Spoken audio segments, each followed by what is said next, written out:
Funding for the story of carols provided by Jim and Betty Holthauser in honor of their parents Alfred and Betty Marie Pence and Normand and Patricia Holthauser.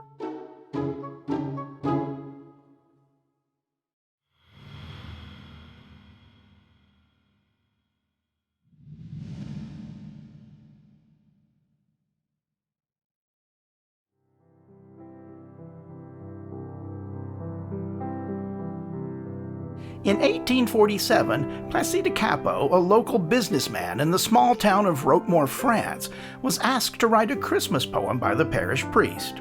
He wrote the poem called Cantique de Noël on the train to Paris for business.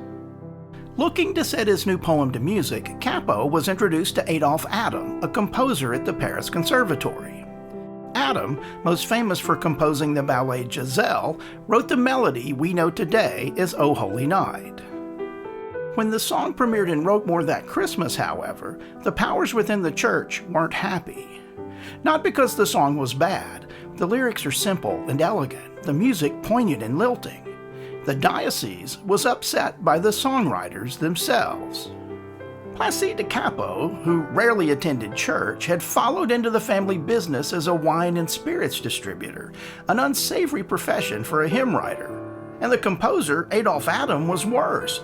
He had started his career as a vaudeville songwriter and musician with Gymnasia Dramatique, a theater known for its, quote, compromising situations, cold turpitudes, calculated affronts, sobs, and agonies.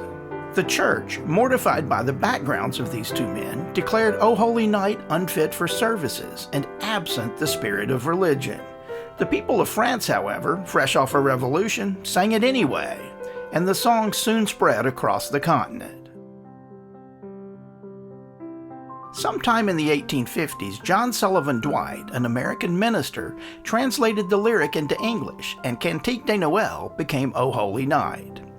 Then, on Christmas Eve 1906, Reginald Fessenden, a former employee of Thomas Edison, did something that was unthinkable at the time.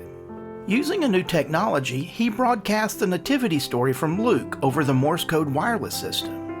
Code operators on land and sea were stunned when instead of the familiar dots and dashes, they heard a voice coming through their speakers. As word spread that evening, and people gathered to hear this miracle of technology, Fessenden picked up his violin and began to play, making O Holy Night the first song ever broadcast on radio.